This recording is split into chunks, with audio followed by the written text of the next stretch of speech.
lagi dengan APMD Podcast. Saat ini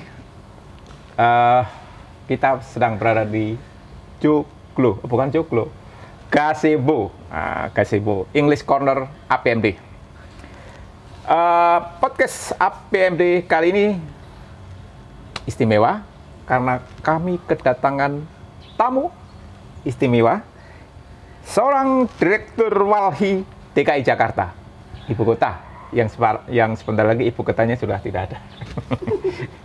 Mas Tubagus Soleh Ahmadi. Selamat bertemu. Halo, Fatas, salam kenal. Salam kenal. Senang. Selamat datang di kampus desa APMD. Kampus yang banyak mencetak aktivis atau aktivis pegiat desa, Ya. Pemimpin daerah dan sebagainya. Kita kenal beberapa teman aktivis alumni APMD. Iya, pegiat desa, pegiat lingkungan juga. Pegiat lingkungan Ya. juga. Nah, tapi kali ini meskipun ini podcast APMD, kita akan ngomong lebih luas, ya. Baru-baru ini saya menonton sebuah tayangan di sebuah channel, itu ada sebuah partai berdiri, namanya Partai Hijau Indonesia. Nah, saya dengar Mas Bagus ini salah satu panitianya. Itu bisa dijelaskan, Mas? Enggak sih sebenarnya, bukan panitia, tapi turut membantu untuk mempersiapkan kongres. Partai Hijau itu kalau tidak salah dideklarasikan tahun 2012 ya. Dulunya 2012. Ya, Partai Hijau Indonesia dideklarasikan tahun 2012. Kemudian baru bisa kongres tahun ini, 2021 kemarin. Itu pun secara daring ya? Secara daring. Ya. Secara daring, tetapi sejauh ini tidak mengurangi secara substansi sih, kongresnya gitu ya. Ya. Secara daring kita bantu-bantu untuk mempersiapkan. Jadi lumayan lama sih, dari 2012 baru 2012 bulan kemarin kemarin kongresnya. Ya, betul. Nah, dalam tayangan itu juga saya melihat bahwa gairah anak-anak muda untuk aktif ikut serta dalam partai itu salah satunya adalah keinginan tidak saja untuk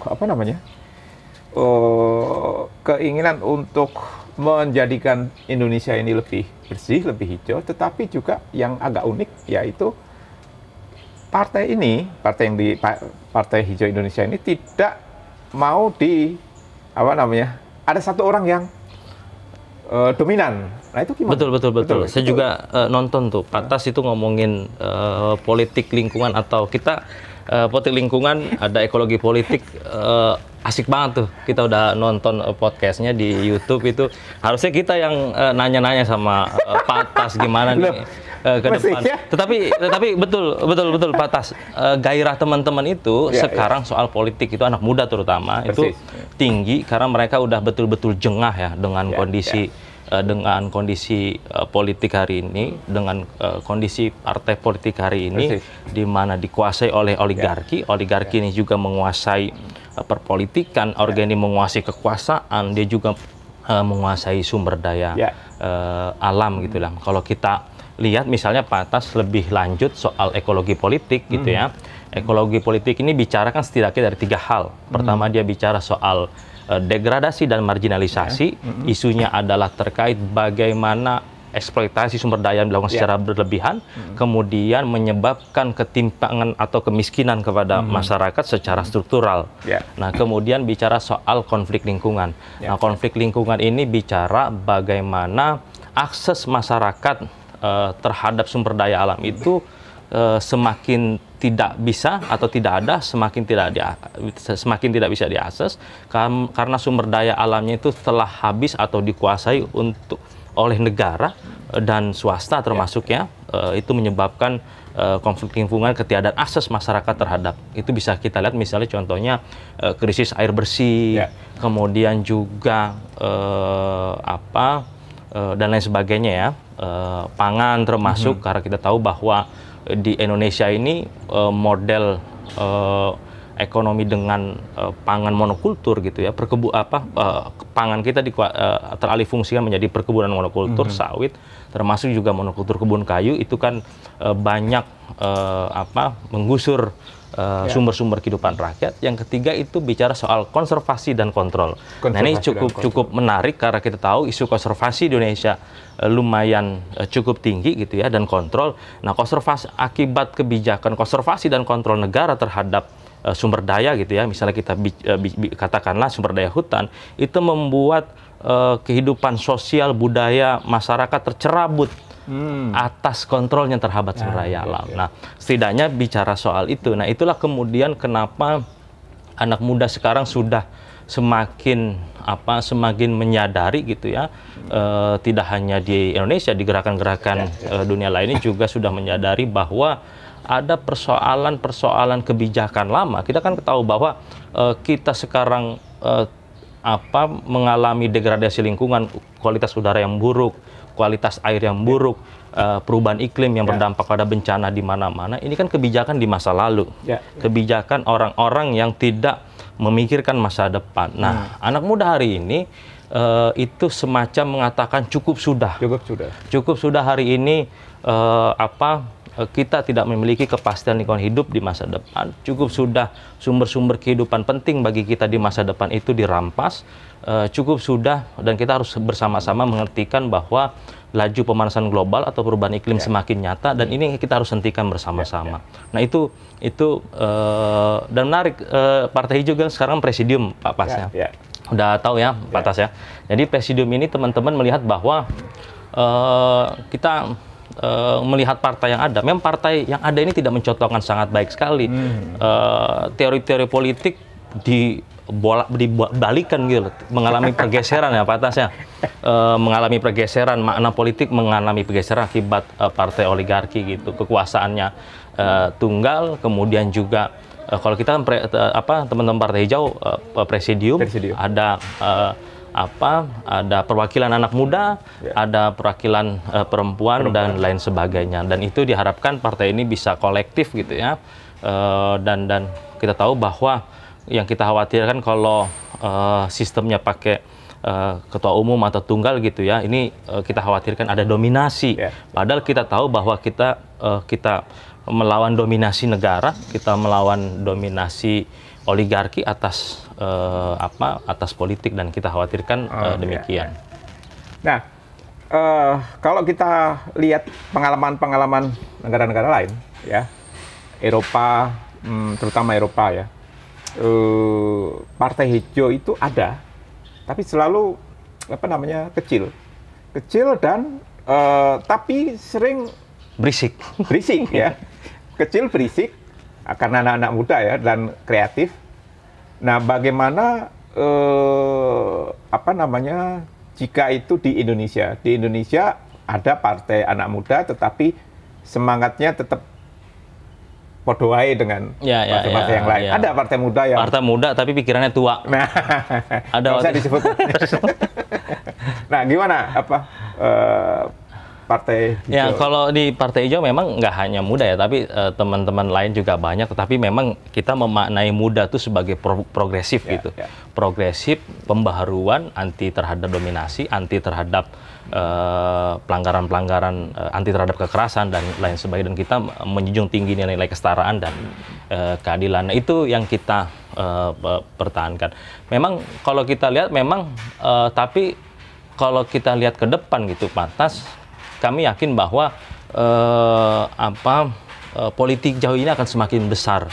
Karena ini semacam sebuah keniscayaan gitu. Karena kita tahu bahwa dan mungkin juga partai-partai lain juga akan mulai mengusung isu hijau. Tetapi kan kita tahu bahwa isu hijau yang diusung oleh kelompok-kelompok yang bukan berlatar belakang dari kesadaran terhadap lingkungan itu pasti hanya gimmick aja. Atau kita melihat udah banyak kan perusahaan aja bilang bahwa ini hijau, padahal kan tidak hijau. Nah, anak muda sekarang kan sudah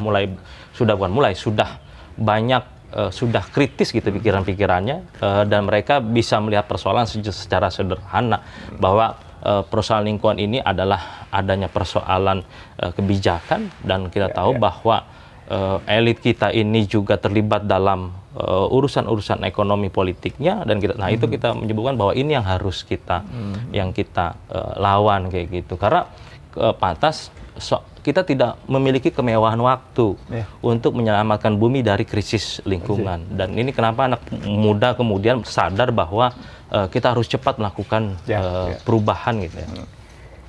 Saya melihat ada beberapa musisi kita, grup maupun pribadi yang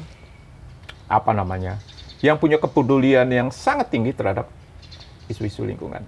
Ya, kalau menyebut salah satunya Navikula di Bali. Di Bali ya. Nah, apakah partai juga akan mengajak mereka untuk menjadi bagian atau bagaimana? Kalau saya kurang begitu paham ya, karena kan saya tidak di Partai Hijau, tapi sepertinya teman-teman Partai Hijau itu saat ini lakukan adalah melakukan penggalangan sebanyak mungkin ya.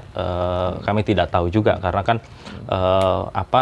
teman-teman seniman kadangkala dan banyak punya pikiran-pikiran lain gitu. Mungkin juga tidak melalui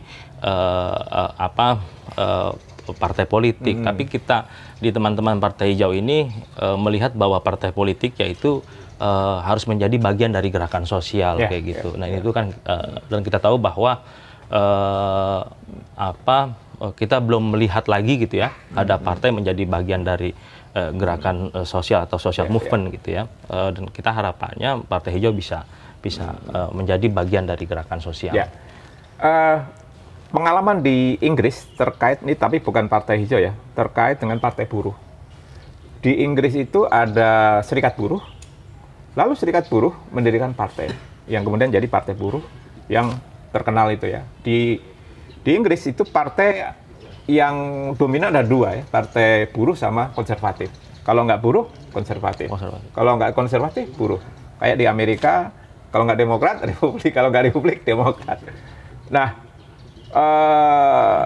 apa yang didirikan oleh teman-teman aktivis lingkungan katakanlah itu Partai Hijau itu sudah merupakan kebutuhan dari hampir seluruh teman-teman aktivis lingkungan atau beberapa besar saja, organisasi besar saja? Dari deklarator Partai Hijau di 2012, deklarator itu sangat variatif. Sangat variatif. Ada teman-teman dari gerakan buruh, teman-teman gerakan tani. Buruh juga ada ya? Ada gerakan tani, ada teman-teman gerakan perempuan begitu. Betul. Nah kita harapannya sih memang kan kita tahu pantas isu lingkungan ini dia lintas gerakan gitu ya. Dan harapannya memang gerakan politik hijau ini dia menjadi bagian atau dia semua gerakan ini harus bisa memiliki dia menjadi bagian dari Partai Hijau kayak gitu. Makanya yang diusung oleh teman-teman Partai Hijau itu ini adalah partai bersama. Ini adalah waktunya kita memiliki partai yang didirikan, kemudian juga urun rembuknya dilakukan secara bersama-sama. Bahkan teman-teman sudah membuat gitu ya, bukan membuat, semacam ada kebudayaan yang budaya kita gitu yang digunakan dalam partai, musyawarah, urun rembuk, kemudian ya dengan prinsip-prinsip yang tadi di awal kayak gitu. Dan harapannya ini menjadi partai yang menjadi bagian atau dimiliki oleh gerakan publik. Jadi Partai Hijau itu tidak semata-mata didirikan atau didominasi oleh aktivis lingkungan, tetapi juga oleh aktivis petani, hak asasi manusia, aktivis HAM, tetapi kemudian masuk ke dalam sebuah partai yang namanya Hijau. Nah, jadi Hijau itu tidak sempit ya? Tidak sempit. Bahkan tadinya kalau saya ngomong hijau itu setidaknya ada 3 arti. Gimana tuh, satu, hijau benar-benar lingkungan, hijau tentara, satu hijau Islam. tapi hijau ini artinya hijau lingkungan, dan lingkungan pun tidak sempit ya. Tidak sempit. Nah, ini yang diharapkan diharapkan oleh anak-anak muda terutama yang sudah membaca, sudah belajar tentang partai-partai di Indonesia, partai-partai seperti apa, kelakuannya seperti apa yang dilakukan masa lalu. Jadi ini tidak promo ya, ini acara ini bukan acara promo. Tapi mengajak. Kita belajar. Ini belajar bahwa Coba saya gantian sama Pak Tas gitu. Ya. Menurut Pak Tas, Partai Hijau ini gimana gitu di Indonesia? Nah, karena saya pernah nonton di sebuah tayangan, di sebuah tayangan channel di Jogja, ya saya setuju. Saya setuju karena alternatif. Alternatif. Satu alternatif. Sekecil apapun, sumbangan sekecil apapun, kalau itu sesuatu yang baru, sesuatu yang baru, sesuatu yang alternatif, itu harus kita dukung. Ya. Belajar dari pengalaman di negara-negara Eropa, partai kecil tapi berisik, ya. Yang duduk di kursi di parlemen nggak seberapa, tetapi selalu menentukan kalau terjadi masalah besar, dia akan dibutuhkan oleh katakanlah dua partai besar yang memperebutkan, dan yang kemudian diikuti adalah partai kecil itu. Misalnya gini, ada suatu undang-undang yang akan dibikin, ya, lalu kesimpulannya adalah undang-undang ini oke, kita undangkan, tetapi dengan syarat harus sesuai dengan lingkungan dan seterusnya dan sebagainya. Kurang lebih seperti itu. Tapi lama-kelamaan kalau itu sudah dirasakan oleh publik, oleh masyarakat, saya kira dari kecil-kecil akan membesar. Dan saya tahu di beberapa negara Eropa tadinya kecil sekali, tapi sekarang sebagian sudah ke tingkat ya menengah lah. Ya betul banget. Belum besar lah, tapi benar banget. Teman-teman bahkan ngebayanginnya Partai Hijau ini akan besar bahkan 5-10 tahun ke depan gitu. Mereka tidak memikirkan 2024 gitu. Mereka fokus pada penggalangan sumber daya publiknya, kemudian juga menggalangan dukungan publik, sambil juga teman-teman mulai merapikan strukturnya lah kira-kira. Struktur atau bagaimana mereka akan bekerja ke depan. Ya, ini nggak tahu hostnya yang mana nih. Jadi, kita sama-sama host. Jadi intinya saya senang akan kehadiran sebuah partai alternatif baru, ya, terutama untuk anak-anak muda, ya, yang tidak harus anak muda semua, ya, pegiat lingkungan hidup, ada kalangan petani, aktivis perempuan, buruh juga, dan teman-teman lainnya yang melihat sudah tidak ada hal yang bisa sudah jengah dengan apa lagi dengan keadaan yang ada selama ini. Nah, tapi ini juga sebuah tawaran, ya, sebuah tawaran. Nah, mungkin yang yang mungkin terakhir saya ingin tanya adalah ini agak berbeda karena ini yang bicara adalah teman Walhi, ya, teman Walhi dari DKI, tapi Walhi DKI ini urusannya kan kota, ya. Ya, kota. Nah, ini ada kaitannya. Ada kaitannya. Ketika suatu saat nanti Jakarta dipindah ke Kalimantan Timur, ya kan? Apakah dengan demikian lingkungan hidup, daya dukung Jakarta terhadap kotanya otomatis lebih baik? Kita berani bilang enggak sama sekali. Enggak sama sekali, ya? Tidak sama sekali, karena kita tahu bahwa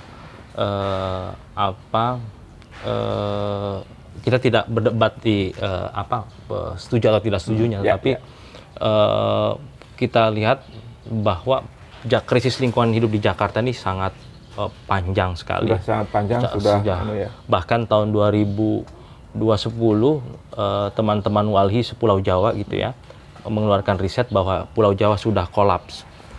daya dukung 2010, 2010, daya dukung dan daya tampung lingkungan hidupnya sudah lagi tidak mumpuni, dan bahkan di data kita kejadian bencana antara tahun 2000, 2010, kemudian 2011 hingga hari ini itu intensitas kejadian bencana itu kita 2 kali lipat 10 tahun terakhir dibandingkan tahun 2000 hingga 2010. Nah, ya, pada saat itu kita bilang ke pemerintah, kalau pemerintah tidak melakukan upaya terobosan kebijakan yang berani gitu ya, meninggalkan paradigma sempitnya terhadap pembangunan, kita bilang kita akan selamat. Tapi kan enggak, pemerintah memaksakan pembangunan infrastruktur di wilayah rentan terhadap bencana. Misalnya pemerintah justru malah membangun infrastruktur di selatan Pulau Jawa, itu adalah wilayah yang sangat rentan. Karena juga kita tahu sepanjang selatan Pulau Jawa kita dikelilingi cincin api ya, dan lain sebagainya. Belum lagi termasuk cuaca ekstrim yang terjadi akibat dari perubahan iklim. Itu sangat besar sekali. Nah, kalau kita lihat, makanya kenapa kita bilang tidak ada perubahan sama sekali, karena kita lihat juga berangkatnya, semangatnya bukan bicara lingkungan, mereka tidak sama sekali, kita tidak melihat demikian. Jakarta akan tetap demikian. Kredit ya. Akan kredit. Meskipun berkurang, katakanlah sekian, gedungnya nggak berkurang, sekian ribu pegawai pindah ke sana. Betul. Kemudian akan berkurang juga mobil-mobil yang berhilir mudik di Jakarta. Tetapi di pencemaran itu patas ada namanya pencemaran lintas batas. Nah, kayak pencemaran udara gitu. Di Jakarta itu pencemaran udaranya sebagian besar disebabkan oleh kendaraan bermotor. Tetapi prakteknya itu bukan hanya dari kendaraan bermotor. Di sekitar Jakarta itu kita punya nama pembangkit listrik tenaga uap PLTU yang menggunakan batu bara. Nah, polusinya di sekitar wilayah Banten dan Jawa Barat itu polusinya itu juga hingga sampai ke Jakarta. Jadi memang sistem ekonominya yang masih menggunakan model-model tadi itu ya, keruk, kemudian ambil, kayak gitu-gitulah. Jadi obat apa yang harus diminum oleh Jakarta agar Jakarta sehat? Jakarta kita nggak tahu juga ya. Jakarta dengan anggaran APBD yang begitu besar gitu ya. Wah, ini Anies nih.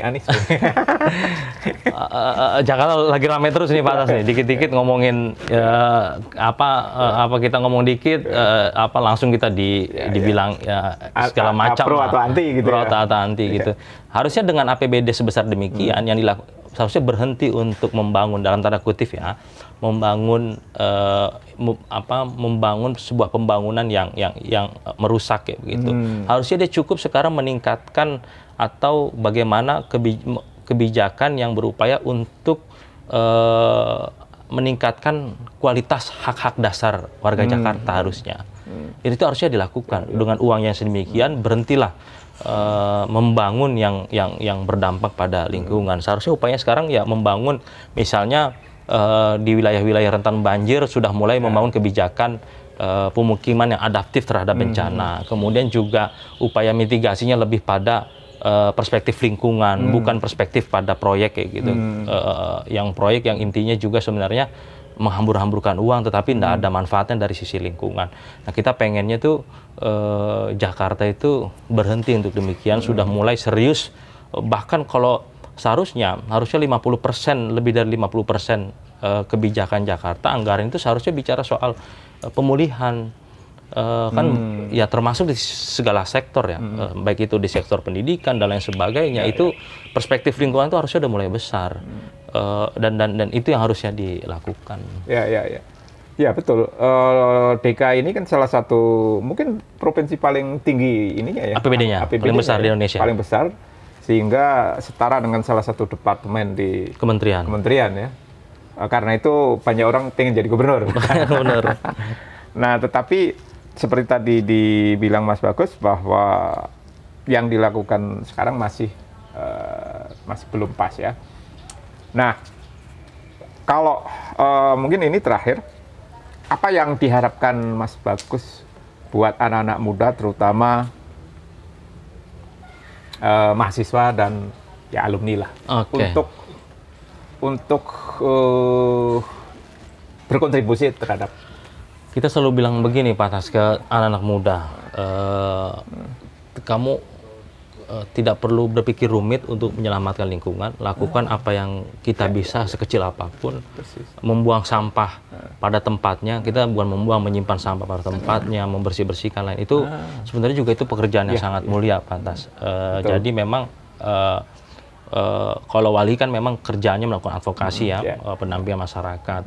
Ada teman-teman yang lain mengambil peran. Jadi peran apapun untuk menyelamatkan lingkungan, sekecil apapun itu sangat bermanfaat situasi hari ini. Karena kita tahu yang tadi di awal kita tidak memiliki kemewahan waktu untuk menyelamatkan bumi dari krisis iklim kayak gitu. Jadi justru bukan kita melakukan apa, lakukan segera mungkin sekecil apapun.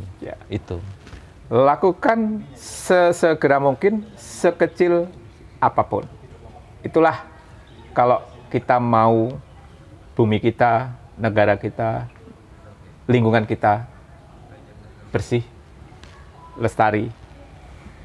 Terima kasih Mas Bagus atas senang banget diundang obrolan yang ngalor ngidul dari Partai Hijau Indonesia sampai Jakarta sampai apapun lah ya. Sekali lagi jangan bosan-bosan kalau ke Jogja mampir ke kita pasti kabari Pak Tas. Dan kita ngobrol-ngobrol lagi. Terima kasih juga buat teman-teman podcast APB. Kita ada salam ya Pak Tas.